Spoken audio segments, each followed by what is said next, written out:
ছিলাম ঢাকায়, কখনো দেশে কখনো এসে কখনো কোনো জায়গা দেন, এটা কোনটা করেন। উনি আমাদের যখন বাসায় আইসি দেশে আইসি তখন উনি আমাদের জায়গা থেকে সব মাইকা ঠেকা বাড়ি উঠাই দিছে। ওনার আগে ইচ্ছা ছিল যে আমাদের বিল্ডিং উপর একটা বিল্ডিং করবে, এখন আমরা সেটা দেই নাই, ওটার জন্য ওনাদের রাগ আগে থেকে আমাদের উপরে।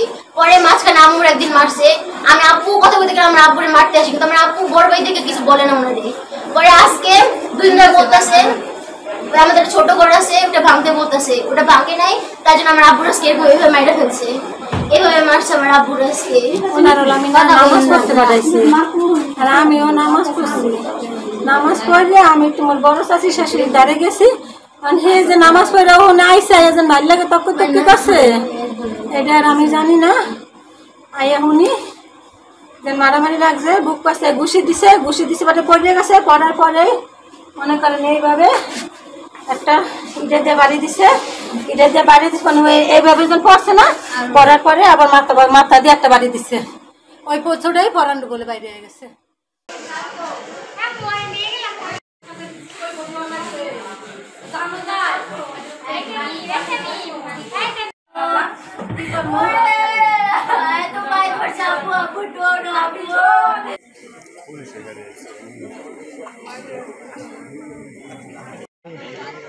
Gracias.